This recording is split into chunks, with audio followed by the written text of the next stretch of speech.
What's up, everybody? Welcome to the First and 49ers podcast. It's Cole McMahon here with a special guest today, Rich Bonsall.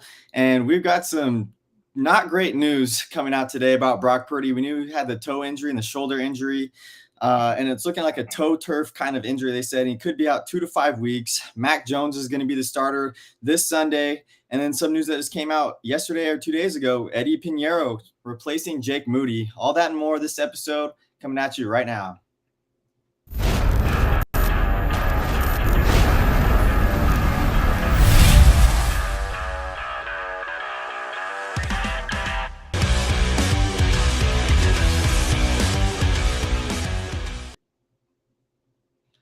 What's up, Rich? How you doing today? Good, Cole. How you doing, man? Good. Thanks so much for joining, dude. Just give me your initial thoughts about this whole Brock Purdy injury. It just came out this morning, we knew he was injured already, but we got more just news about it, Turf toe, man, those things are so unpredictable. 2 to 5 weeks. Brock's pretty tough. I think if there's a chance he can go, he's going to try. He's going to, do some creative taping of the toe and, whatever, put an insert in the, shoe or whatever. But to break it down simply, I think it couldn't have happened at a better time. At least we're going into a spot where, we're playing the Saints, which, as good as their defense did look this past week, this should be a W for us, and then, going into Cardinals after that. We got the Cardinals after, right? The Cardinals, yeah. Yeah, that I'm a little nervous about, but at least 1 week off to check Brock. But if it's any longer than that, then we got to start looking at, if he doesn't come back before the Rams game, then it's definitely something to be a little concerned about. Yeah. I don't know how far you want to dig into this, as far as Mac goes and stuff like that, if you want to wait on that or not. But, Bosa said it perfect, though. Bosa said it perfect, though, is if there's going to be any time where Mac's going to play, it's great that it's now because he played in the preseason. So at least he's fresh. It's not like he's coming in week 10 and hasn't played all year except for scout team. Right. That's one good thing about it. The only thing, but the biggest piece I'm worried about is this line did not look good last week, and Mac's not exactly mobile. Yeah, he's not as mobile as Brock for sure. Yeah, I think there was the one stat, we talked about it at the last episode, at halftime, Brock was rushed 12 out of 17 dropbacks or something like that. And that was just the first half of the game. And that's the one thing I think Mac is really going to have to be consistent with. Once he gets his three-step drop back, he's going to have to get that ball out super quick, And I think the 49ers are really going to have to get this run game going if we're going to win this game for sure. I think you got to have to solidify that run game and not have to have Mac, win the game for you. Got to get the other guys involved too. The other running backs involved. I don't want to see CMC carrying the ball 31 times, or getting 31 touches in a game. That's just too much. It is not sustainable for a 29-year-old running back, and that's just, right. I don't care how great he is. I love the guy. He's dynamic, but it's not. He's not going to be long for the year if Kyle doesn't spread the wealth around a little bit. I'm more worried about Kittle and all this than anything, just because of Mac having a security blanket. I think they'll bring up why can't I think of the guy, the backup tight end's on the practice squad right now? Braden Willis. Yeah, I think they'll probably bring him in and let him get him in there with Mac, because he did have good rapport with him in the preseason. Mm-hmm. So that might be a good piece for that. And I will say this, Mac's got a live arm. No, he's got a big arm. He's definitely got a live arm. If there's anything, if there's any gripe you ever want to make about Brock, is that he's doesn't have the the flashiest amount of arm talent that you've ever seen, and Max definitely has that. But can he get the ball out? Can the guys get out? Because really, Pearsall's the only receiver. JJ might be out as well. Yeah, they're talking about that's. potentially, I don't know, there was no actual news about this, but Jordan Watkins like posted an emoji a couple days ago. I don't know if you saw about it with like a smiley kind of face. So he could potentially be back. He looked good in the preseason. I don't know if he was practicing today or not, but potentially another receiver. And we saw Mac Jones throw that 50-yard dime to him. I think like the second week of preseason or something like that. So potentially another receiver for Mac Jones. We could open this offense up with Mac Yeah. just because of the arm talent. And because you can run Watkins and Ricky out there. I mean, they both guys can get open. That double move that Ricky did in the last game for the 45. I mean, Yeah. they played him high low, and he still caught the ball. Mm-hmm. You know, I mean, the guy, that was pretty good. I mean, Pearsall, he was dynamic, and I mean, I'm just like this. We just got to get through 2 more games. Then we got Demarcus Robinson back. And Yeah. I think he's going to be a hidden gem for us this year. So that's Yeah. He was looking great in the preseason. So, I mean, this is like like what you said at the beginning. This is the best time if there are going to be injuries like for Kittle and Purdy for it to happen. Like this 4-game stretch where we have the Cardinals coming up and the Saints are playing this week and everything. I think if Mac Jones does have to play like these next 2 weeks, 3 weeks, we have to. If we come out of it 2-2, I'd be happy. 500 winning. Yeah, I mean, it's around where I Yeah. thought we'd be initially. It's where Yeah. I thought we'd be, because I mean, I didn't think we were going to win the Seattle game. Mhm. I didn't have that as a W in my initial, season tally. Yeah. So, but the 2 division games, if he's not back by the Rams game, then you start getting a little nervous. Yeah. And that's what they say, like turf toe, you don't know. It could be potentially season or career ending, like with Patrick Willis. I forgot someone was talking about that. And so that just worries me. And just, it's so funny, like the parallels with the quarterbacks, like the 49ers had and just all this injury history. It's like almost the same type of carousel we've all been going through. And someone brought it up on Twitter. It's like Jimmy G got paid the big bucks, and then the next year he got injured. And it's like, are we in the same kind of like carousel with Brock Purdy now? Got the big money and then got injured. It's not an ACL, luckily, but I mean, the toe injury could be potentially threatening. But it could be season, it could be season ending though. I mean, and even Kittle, Yeah. I mean, look, 32 years old and tear a hamstring. Mm-hmm. You don't know that that'll be right this year. I mean, and it stinks because the guy was in great shape and ready to go. And, this team just, oh my gosh, the injury history just in general is rough. It's just rough. I mean, I've been a fan of this team steadily since probably 1980. Mm-hmm. And to watch, you've the seen team it all. go from where I've basically ridden the roller coaster, because I mean we went, we were up with Young and Montana and Garcia. Mm-hmm. Then we, nosedived for a while before Harbaugh, and then back up again with the Shanahan regime now. So I mean, I've been through quite a bit of Niner history, and the recent history just is really rough. From an injury standpoint. Mm-hmm. John Lynch talked about it on KNBR. This was this morning. He said he talked to a doctor who's the preeminent foot and ankle specialist in the NFL. He said, what we're dealing with is kind of a week-to-week kind of thing. So like the 2 to 5 weeks, like we talked about, going into the MRI scans and all that, the feeling was more on the positive side than what it could have been going in there. So hearing that from Lynch kind of gives me some hope that maybe we could see Brock Purdy. I don't think he's going to play Sunday. I think he did say Mac Jones is probably going to be playing on Sunday, which makes sense, just the precaution to make sure his toe does heal. But we could see him the week after, against the Cardinals. Yeah, if he can come back for that game and not get himself hurt worse, because that's the only other thing is if he's not mobile and he can't protect himself, that's the part you get nervous about. Because I would rather him sit out until the Rams game if possible. Take the even if we beat the Saints, take the L against the Cardinals, go beat the Jags, and then come back for the Rams game. I mean, that'd be a short week because I think it's a Thursday night game. Yeah, it is. But I'd rather see that and him, get as much rest time as possible on it. Because the line scares me right now. I mean, Trent was horrible this past week. Mm-hmm. I mean, the only guy that blocked halfway decent was the guy that just got his contract. Colton McKivitz, yeah. The 3-year was it $45 million deal. I talked about that a couple of days ago, and it's a good deal for like a lot of Niner fans, even myself before were saying like Colt McKivitz sucks, but he's just like an average kind of right tackle, you know. He's not bad, he's not great, but like he holds down the fort a little bit, and the Niners did it at a perfect time, getting him at like the market price for him, where he could have potentially the market was going. This was like last year's market for right tackle, so they got him at the right time. I think it was below market price. I don't know. I think you follow me on Twitter, right? Yeah, I think the last guy got like 46 million, so he got 45 yeah, million. I mean, I saw that. I was like, that is about as team friendly as you get. I mean, look, Jalen Moore is on the bench in Kansas City making the same money. Yeah, Think about that. You're not a starter. I think he would have got 20 in the open market. I think he would have got 20 in the open market. Look, starting right tackle who doesn't get hurt, and I'm knocking on wood right now because I don't want to, add to the injury history stuff. Yeah.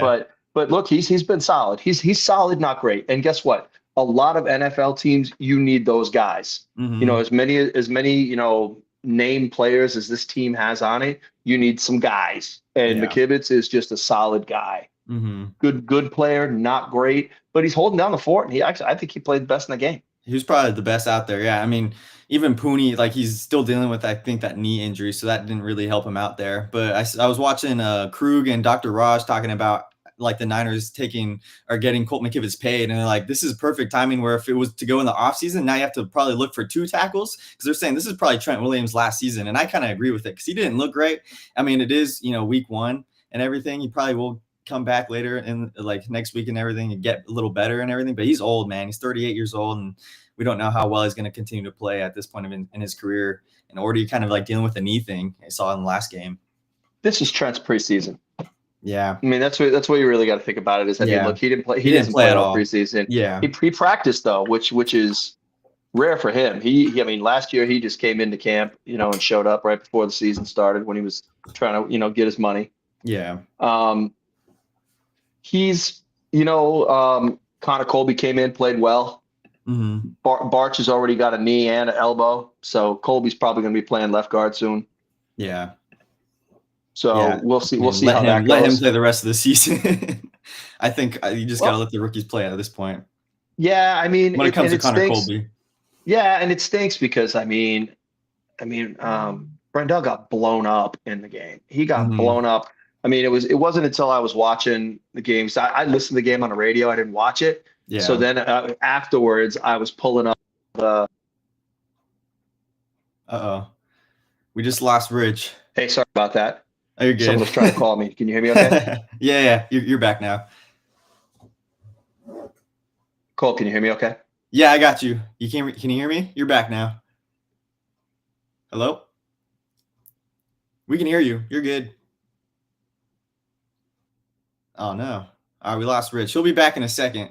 But anyway, no, he's here. Here we go. Let's add him back to the stream. There we go. I jumped back in. Sorry, someone tried to call me on my phone, so it messed all good. It up. We can still hear you and everything, so you were fine. Oh, okay. So, where the heck was I? Are we talking about Connor Colby or? Yeah. Yeah. It's with him. I think he's going to end up being. Oh yeah, I was talking about Brendel. Sorry about that. Yeah, Brendel. We just lost him again. This guy keeps trying to call him. Are you back? Here we go. All right, sorry guys. We're talking about Jake Brendel though. Anyway, what's up for the Packers game tonight? Yeah, I'm excited to watch it. Niners faithful. Sorry about that, man. You're good. Who's someone in the chat? Yeah, we got some people in the Instagram chat, so we can't really see it on here. But gotcha. Okay. Yeah, Niners faithful is just talking about the Packers game tonight, Thursday Night Football. So I'm excited for it. Yeah, who are they playing? Is it the Commanders?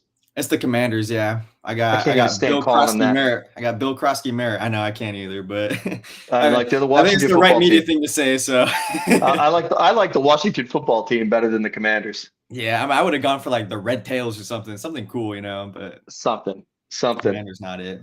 But the problem's Brendel right now. I mean, we're talking about the line. Brendel, he's just been a nightmare. They're blowing us up into A gaps. Yeah, and he's just. I mean, he's the one supposed to be calling the making the line calls, and he's getting blown up. Saints, I guess, did hold down pretty well against the Cards. Yeah, as far as the run. So I'm worried about us. How's our running game going to look? I hope Kyle commits to the run the way he did against the Seahawks. And I And, think you have to, especially with Mac Jones in there. And I don't know if you saw the Saints game from last week, but they had 5 sacks on Kyler Murray, which is that's really impressive considering Murray is one of the most mobile quarterbacks in the NFL. And now adding that now with Mac Jones, who's less mobile than Purdy, and then on top of our offensive line that wasn't too great, in week 1. I mean, I hope the guys get, thing, but I really hope that they try to do, because one of my biggest knocks on Kyle Shanahan is I feel like he is completely unaware of at times when the defense needs a rest. After they've been out there for a long drive or something like that, he comes out and does 3 passes in a row, 3 and out. All of a sudden, you throw the defense back out there. Yeah, he's always been kind of bad with that, and I'll just call it, offensively unaware. Yeah. And this game, that was the one thing that every single time, every drive was long. There weren't many 3 and outs, and the defense looked fresh the whole game. Yeah, Robert Saleh just went on. He had a press conference right before this. He was talking exactly about the same things. Like, the best defense is when they're on the sideline, and you got those long offensive drives and keeping the guys fresh. And he was just talking about how happy he was with how the defense played, even with their rookies that were in the game. But yeah, they looked fresh for sure. And that's what they need to keep doing, because this team offense always comes around slow when the season starts. Defenses are always ready to go first, and our guys looked really good. And look, I don't think we came out with too many injuries on D. That's the one thing we can say, right, is we were pretty clean. I mean, Fred got his face bashed in, so hopefully he's okay with that. But we really came out clean, and guys looked good. I mean, guys that we were really hoping on for looking good this year. I mean, Upton Stout was nasty out there. After a little hiccup in the beginning of the game, all of a sudden he was locked down. He looked really good. I was really excited. Michael looked really good. Bosa was killing it. I mean, I think Huff played way more than I thought he would. He did. I was surprised. I was surprised how much he was actually on the packages. And there was a lot of five. There was a lot of five down linemen too. So that was pretty cool. 5-man front. It was pretty cool. And it worked. It worked. They were clogging a lot of lanes. It was all around a pretty good game, other than, the guy that's no longer on the team, the kicker who we will not name. I mean, we can get into that right now. The Niners signed Eddie Pinheiro. And he was actually with Brant Boyer in 2021 on the Jets. So I think this is I was listening to Crew too, saying this is like Brant Boyer's kind of guy. So he was saying, yeah, bring him in here. He's the 3rd most accurate kicker in the NFL, the 81.1% kick rate per Adam Schefter. And so, I mean, we're bringing in a veteran guy here. He doesn't have like emotional attachments like a rookie like Jake Moody. He was just all in his head. Shanahan talked about it. He was like, yeah, I mean, it was best for him. You could tell that he just couldn't get anything right. He was too much in his head, and it was time for him to move forward. And a lot of people were saying this before this season. Sometimes that happens. You need a fresh start on a different team and just get mentally reset and everything. I think that's what Moody needed. It happened way too late, I think. Luckily, not late enough for him to lose us a game this season. But yeah, Eddie Pinheiro, I'm excited for him. He's just another, veteran guy. So someone hopefully you can rely on this season. Yeah, I heard a really good interview with him too today, and he was just like, look, I'm here. He goes, I waited. He goes, I had an opportunity to go to another team. I'm coming here. I'm excited for the opportunity. I want to win. He's like, I want to win. And I really, this guy's worth it anywhere from 3 to 6 points a game. Yeah. Differential from where we were. I mean, that's where you got to look at it. I mean, I'm very blunt. I'm sick of kicking field goals. Yeah. And I love the fact that the guy's nickname is Dinero. So yeah. Eddie Pinheiro. And that's like another added plus is like, you don't have to worry about every single time your kicker going out there worrying if he's going to make even an extra point. I mean, that was a knock on Jake Moody. He couldn't make extra points half the time too. It seemed like every time you're clenching, your butt cheeks, hoping that he makes the kick. And with a veteran guy, you kind of expect it to happen, like him to make every single kick, at least up to like the 45-yard line. He doesn't have like a big leg, I think, like Jake Moody, but he said he was comfortable from 60 in his workouts. So, I mean, that's even better then. Yeah, he said in the interview I heard he has been working out 3 days a week, and he said he was good from 60. That's what he's been working at. Hasn't working on anything longer. But and he's relaxed. Yeah. He's a pro. And you Exactly. said the career stat was 88, right? 88, yeah. Yeah, and he was with the Panthers last year, I believe, right? Yeah, I think they cut him because it Yeah, dropped down to yeah. 83%, which, Well, but I guess at one point he was 90. I think it was 2 years ago he was 90%. So I yeah. mean, it's typical kicker kind of stuff. You Mhm. ride the wave with them, and Yeah, then you switch up. You switch up when you've got when you've got problems with them, unless you're Kyle, exactly. And yeah, and then you wait too unless long. you're Then you Kyle. wait too long. Yeah. If we just talk about Jake Moody, like his career at the 49ers, like his rookie season, he was 21 for 25 for the field goals, 7 for 7 between the 20 and 29 yard line, 30 between the 30 and 39 yard line, he was 8 for 9, and then between 40 and 49 he was 4 for 6, and then just continues to get like worse from there. He didn't have, a terrible rookie season, I think. But then they were just saying like once that week 5 injury happened, the high ankle sprain, it just kind of derailed his entire career. I feel like with the Niners, where he wasn't already reliable, but now he's just like you don't even know what you're going to get with him. And I think that was just he wasn't able to come back from that mentally, I think. I think that's 100%. I forget who I was watching today. I was watching Grant Cohn, and he was on with the guy who used to be the offensive coordinator for the Raiders when they were in LA. And he was Okay. joking about, the 5 inches between your ears is the problem. And that's Mm-hmm. where Moody, he just needs to get out, take some time off, Yeah. No, he's you just got like know, the year-long clear his yips. head. Yeah, the yips, that's a perfect word. Yeah. I mean, He's just got the eternal yips as long as he's on this team. So mm-hmm. I mean, that go happens go to a lot of athletes. refresh. Like, I understand it because it's totally a mental kind of thing. Like, I was a baseball player. So even my senior season this last year, I had the yips for like multiple months. I could not throw a ball from 90 feet away. But like once I got to like 120, it's just all mental because I know I could do it physically, but then it's just all in your head. And then finally, just you got to break out of it somehow. Sometimes you need a fresh start. Luckily, I was able to get out of it. But yeah, I mean, the yips do happen even to the professionals. So. Yeah, and I mean, look, it's pressure to be a young guy on a team that was basically he walked into a team that was supposed to be tailor made to win the Super Bowl. Exactly. Yeah. That's a lot of pressure on a young kid. I mean, I think what's he 24? It's 24, 25, something like Yeah, that. I mean, Yeah. he's younger than my son. Hmm. It's crazy. Yeah. To put that kind of pressure on a kid like that. I mean, it's a lot. Yeah, exactly. Um, Going back to Michael McCorkle Jones as QB1. John Lynch said it today also on KMBR. He can run our offense well. This is the guy I think a lot of people were speculating Kyle Shanahan wanted in that draft in 2021.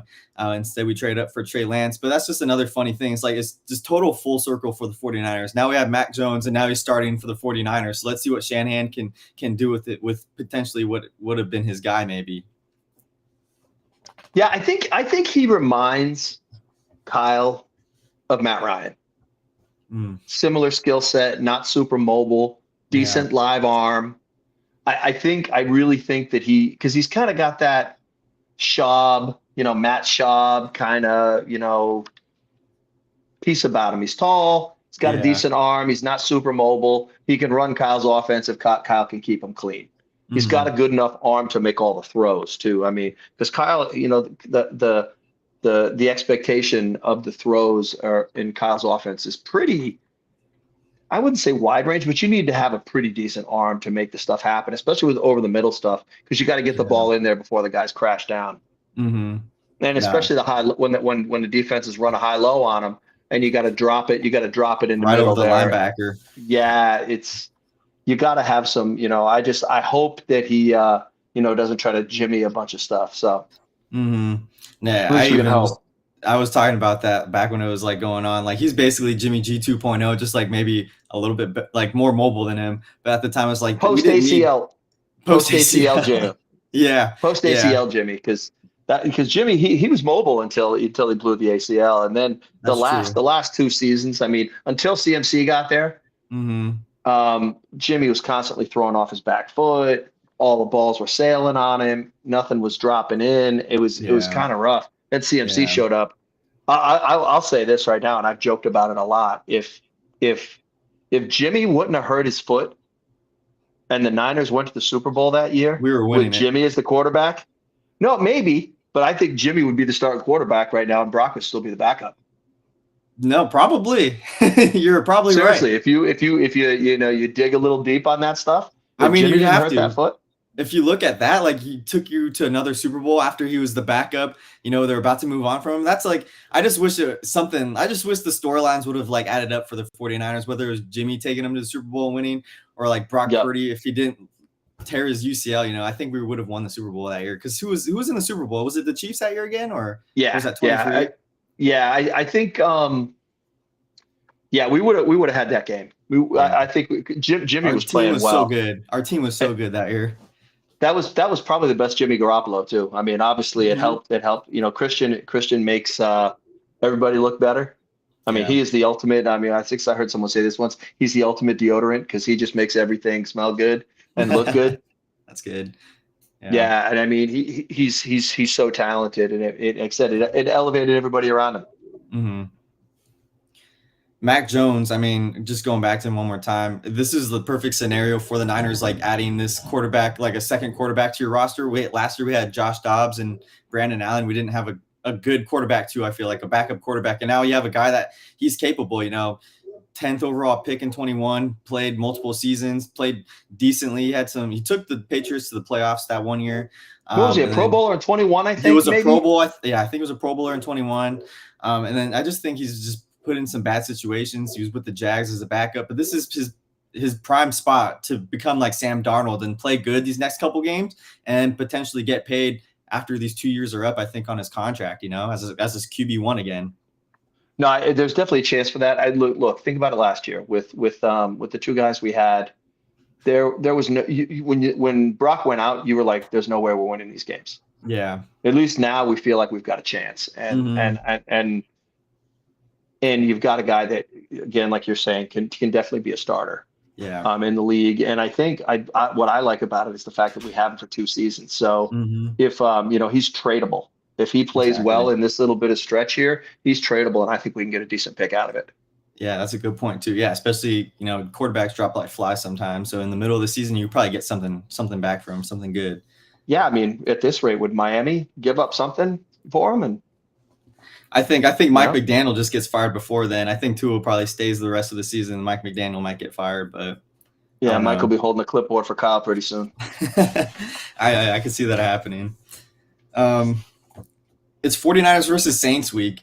I think the most memorable game between the 49ers and Saints, we got to talk about the 2019 game, obviously. I think that was probably Jimmy Garoppolo's best career game. I wasn't even able to actually watch it. I was out of town that weekend, so I only got to see the highlights. But, I mean, what was, like, your top moment, your most memorable moment from that 2019 game? It's the Kittle. It's Kittle at the end. Mm-hmm. Catching the ball, all the guys try to get on him. He just rips down there. And, it's Kittle. Yeah. It's Kittle. I mean, it's great because you have so many good memories of him, and the fact that you've got a guy that's basically, I mean, it stinks he's hurt right now, but you've got a guy that's basically a walking gold jacket. We've got 2 of those walking around on the team right now between him and Trent. Yeah. I mean, you can throw juice in there, but I'm talking about guys that actually touch the ball and do stuff. Yeah. I'm kidding around, but at the same time, I know your gripe against Kyle Juszczyk. I know. There's 5 they might use him more now that Kittle's out, but I mean, if we just talk about tight ends too, I'm excited about Jake Tongas making that game winner. I think he could potentially be the next tight end for the Niners. Maybe. I don't know. Were you on the 24/7 podcast when I called him out after the Raiders game? Tongas? Yeah, he was playing. He was playing fullback. He was playing fullback in that game. Okay. I don't think I was on that one, but I know you've talked about him being good at potentially being he's a good fullback too. Yeah, and I think he's going to be a great hybrid player. And I basically came on a podcast and I said that guy Juice should try to get that guy's leg broke or something. And I'm kidding, because there's a guy that can take his job because he can play both. He was lead blocking for oh my gosh, I forget who the heck he was lead blocking for, but it was in the Raiders preseason game. Mm-hmm. And he was lighting people up, and I'm like, ooh, look at who's this guy. Yeah. And he looked really good. I was excited about him, and to see him actually, come into fruition, especially in that touchdown. He went and got the ball. He jumped up and got the ball. Great hands too. He had to rip that out of the air. I love guys that catch with their hands because there's, I mean, one of the best tight ends in 49er history, was a trap catch guy. Vernon Davis was a trap catch guy. He couldn't catch with his hands, but he could trap catch. And to see Tom just go up and snag that ball out of the air, it was fantastic. What a I great pointed watch. that. Yeah. And we didn't even talk about it too. Kendrick Bourne is back now, and he was former teammates with Mac Jones. That could potentially be good if Jawan Jennings is out on Sunday. I think Jennings is still questionable. They said that his shoulder isn't as serious as what it could have been. So just having an extra target out there for Jones, who he's comfortable with, and it's just an added bonus, I think, for Jones. Yeah, I think they played together on the 23 Patriots. I think that was the season I saw that they were together. Mm-hmm. Yeah. He said this week that Mac has been the one that's been helping him get adjusted to the offense, because there's obviously been some changes and stuff like that since he was here before. Yeah. So that part's positive. I don't know if he's going to make the field. If he does, that's great. Mm-hmm. At this point, too, if there's a chance to get him on the field and JJ can take a week off, I wouldn't mind that, especially with the shoulder, because those things can linger too. Yeah. That's it, especially with a guy that blocks as much as he does. I'd rather if he can get a week to get a rest. It stinks, because it's like it just feels like Ayuk all over again. Wait for the contract, fight for the contract. Sit in, sit out, and then all of a sudden you get ready for the first week of the season and you're hurt. It's like yeah. Did he get hurt because he's out of shape? You just don't know. Mm-hmm. But right now it'd be do it. Yeah, I agree. Going into this week against the Saints, do you have any concerns or potential things that you're looking at with the Saints offensively or defensively? The only thing is the game plan. Is I hope that Kyle sticks to the game plan that he ran against the Hawks. Like I was saying, it's run the ball, use ball control, let that nasty defense go out there and cause havoc, and win the game. I mean, this should be a W. It shouldn't even be debatable. I mean, look, their defense is pretty good, and Cam Jordan's still playing pretty darn well at 36 years old. Yeah, that's great. I mean, that's pretty cool, and it's still early in the season, so he's not going to be tired yet per se. Yeah. But again, it's what do you say? What's the the two golden rules to win a football? Run the ball and stop the run. Yeah. It's that simple. Ball control. And let's use 49er terms. We'll call it complementary football. If Kyle can keep the ball enough to keep that defense fresh, time of possession, they win the game. I think they won the time of possession by like 13 minutes last week. So if they could do that again, I mean, that's just huge. Agreed. Yeah, and I mean, you can't take them light though, because I was watching the highlights from that game, and Spencer Rattler took him down the field twice at the end of this game, and they would have tied it up if I think it was their tight end Jawan Johnson didn't drop that touchdown pass. That would have tied the game. I mean, yeah, it looks similar to what happened this last game. Luckily, Bosa was able to take out Sam Darnold and get the fumble, but I mean, you can't take him lightly. And even Robert Saleh had some praise for Spencer Rattler. He said that at this press conference just an hour ago, said that he potentially could be a household name at the end of the season, which is kind of a wild take for me. But I mean, he's a coach and I'm not, so. Well, and look, he's trying to be nice. That's that too. It's like compliment the guy before you go and kick his face in. And then go rub his face in the dirt. Exactly. Yeah, it should be a win. It should be a win, even with Mac Jones as they do. Yeah. I mean, look, that's the drop off at tight end is more concerning than the drop off at quarterback at this rate. I mean, because I feel that Mac can run the offense. Yeah. But the drop off from Kittle to Farrell, Tonjes, and if they promote the other guy from the practice squad, why am I losing his name again? Practice squad guy. I know, but whatever. If they elevate the practice squad guy. Oh, Braden Willis? Yeah. They're still that drop off is huge. I'm hoping that Robinson gets the ball more. I don't want to see 31 touches for CMC. No, we got to see more split reps for sure. I guess we did have chats in here too. My bad, 49er media, didn't see you. Saints defense always feels underrated. I mean, I agree. I mean, you saw the 5 sacks this last weekend, so you can't take them lightly. But like you said, I think if we could just control the clock and run the ball a lot, and McCaffrey and Robinson just got to be able to split reps more. See, you don't know this, Cole, but back in the day, the Saints used to be in the NFC West. I actually did know this. I might be young, but I know a little bit. Back in the day, the Saints used to be. So I used to see Bobby Hebert, twice a year, and guys like that. So it's funny. Yeah, that is funny. That is kind of crazy though how they were in the NFC West. I don't know how that all like worked. Was it? It It was was called the it NFC was West. just an alignment issue because Yeah, Seahawks used to be the Seahawks they're the used to be the AFC. AFC West. They were the Yeah, AFC West, and when they did realignment, I think they were like I think it was two or three teams, and I think it was that moved their that had to end up moving their conferences, and one of them was the Saints. yeah. And then we see 49ers media said Trent Williams didn't practice today. I feel like him was probably maybe a veteran day. I don't know. And then Jawan Jennings didn't practice today, which is not good news for him since it is Thursday. So I think it's trending No, more that was vet likely. day. That That was was vet that day day for Trent, right? yesterday. Oh, that was Yesterday. yesterday. Yesterday. Okay. So So if then he's that's interesting. That's not good. ooh, That's a development right there. dude, we do So not who's want our backup left tackle then? we do not want Spencer Burford out there. Spencer Burford, yeah.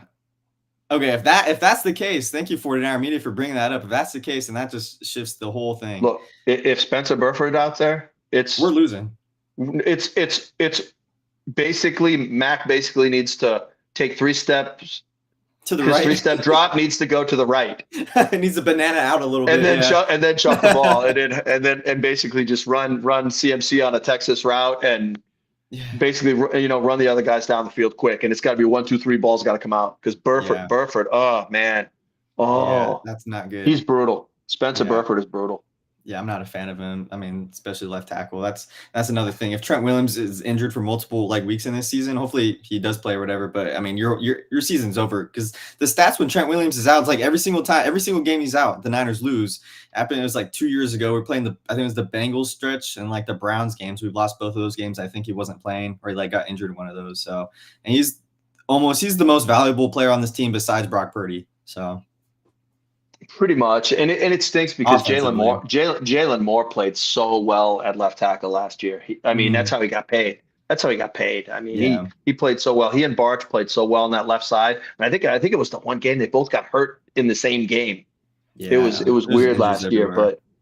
but the drop off, that's a big thing from Trent. So we're talking about guys that drop off in the next step, going from Trent to Spencer Burford. Yeah. Oh, I mean, Yeah. Austin Pleasant's supposed to be backup right tackle, and I think he's on the practice squad. I don't think he's on the regular part of the team. So I think practice squad or someone was suspended. I don't think he was the one that was suspended, but yeah, I think he's on the practice squad right now too. So, I mean, we just can't take any more blows on the offensive line, any injuries as a whole. But if Trent Williams isn't playing on Sunday, then that just changes the whole trajectory of this game. And that just brings me in. If you guys want to drop in the comments too, if you guys are still there, your final score predictions. Rich, let's just say Trent Williams is playing. So give me your score prediction if the 49ers have Trent Williams on Sunday. 23-10 Niners. All right. Holding the offense to 10 points, 1 touchdown. I like it. I like it. I'm going. I think it's happening. I'm going. Shoot, where did I had it? I had it in my paper. 24-17. I think they're going to give up 2 touchdowns, but I think we're still going to win by a reasonable margin. So. Okay. Yeah. That's cool. I don't know if we're going to put up that many points. I guess that's my biggest fear. If we're ball controlling and we're not getting as many yards. I mean, 3.1 a carry for CMC and 3.7 for Robinson. I was like, ooh. I mean, that Seattle line. I'm not sure how the run game is for the Saints, but I don't think it's as good as Seahawks for sure. So, yeah, hope for the best. Yeah. Do you have any more final thoughts before we end this thing? No, that's great. I mean, I just appreciate you reaching out to me and having me come on. I was really excited about it. And I'd love to have you on like throughout the season too. If we can have like maybe a regular show throughout the year. And I'm trying to get more people on weekly, so I'd appreciate it. Yeah, that'd be great. Yeah. I look forward to that. Awesome. Let's see. We did have more comments. I just didn't scroll down. Follow the Den, Faithful Den Bar. This is on Instagram too, so I don't think they pop up on here. Niners Faithful said, "You think MVS will get more playing time this year?" I mean, he's going to be running routes. I don't think they're going to be throwing him, but he blocked all game. He didn't really run. He blocked. I don't even know if he did run any routes, so. But he didn't have any targets. That's for sure. No, and he might with Mac because Mac's arm's a little more live. Yeah, that's true. But I mean, because that's what he is. He's a deep threat. I mean, he's not really a route runner receiver, and it's not really his game. And I mean, I was pointing this out and everything. I mean, last year his stats: 86 targets, 40 grabs. That percentage is horrible. So It tells you one of two things. It tells you he's runs long and they miss a lot, Mm-hmm. or he doesn't have good hands, Yeah. which I don't want to hear that part. Yeah. Tale of two two Yeah, sides of the exactly. stats right there. So we don't know exactly, but yeah. I mean, potentially, I mean, especially once Demarcus Robinson comes back, maybe we see him get demoted again. Or I think Russell Gage already got demoted. I don't know. But then Niners faithful also said they did practice today. I think he was talking about Jennings and Trent, but he said they did some sideline work. So, I mean, I don't think that's really practice. That's just individual stuff. Thank you for that, though, Niners faithful. At least they're out there, though. At least they're At out least there. they're out there. Yeah. You know, because Trent, I don't care about Trent practicing, to be honest. I Me really either. don't. If he doesn't practice all week long, we just have him for game days. I'm set with that. I mean, as long as he's doing cardio and stuff like that, so he isn't, gassed during the game. As long as that's not worried about. JJ, I'd be worried about. That was the other one, right? JJ. Yeah, JJ. Same thing. Same thing. I mean, if they're just going to let him do sideline stuff, that's fine. Yeah, Decide whether or not you're going to activate Bourne or not. yeah. I mean, I personally think we just have Bourne out there, give Jennings a week off because I just don't want to aggravate that shoulder again. I think Devontae Adams had something similar to that a couple seasons ago, and he was battling through it. But I mean, if you just continue to fall on that shoulder time and time again, like might not go 17 games this season. Especially Jennings still trying to fish that like big contract at the end of the year. I don't think it's wise for him to start this week. The problem is the reason you go out there is because a lot of that contract is incentive based, but still, it's like, That's true dude, too. no. Just Yeah, look at the long term. yeah, figure out a way to, I don't know if you give him a manila envelope full of money hidden somewhere. I don't care what you got to do. Just don't let him get out there and play. Yeah, I agree. All right, well, I think we can end it there then. Okay. Thank you guys for joining. Make sure to follow Rich Bonds. Is it Bonsal or Bonsal? Bonsal. Bonsal, okay. Follow him on X. Do you have Instagram or anything like that you want to shout out? I don't do it. X is where I really do all my football stuff. That's where I'm at with it. Maybe I'll do a 49ers Instagram or something like that too. It'll take me a little time to throw it together. For sure. All right. Make sure you guys follow him. Make sure to follow me, First and 49ers, on YouTube, Instagram, TikTok, and X. Make sure to leave a like, guys, comment, subscribe. I'm on the road to 500 YouTube subscribers, and we're on the road this season to make 10,000 on Instagram this year, guys. It'll be a fun game. 49ers versus Saints, week 2. Mac Jones, McCorkle Mac. That's it for you guys. Appreciate it. Thanks again, Rich. And as always, guys, Thanks for having me on, man. And stay faithful, baby. Thank you, Stay Rich. faithful.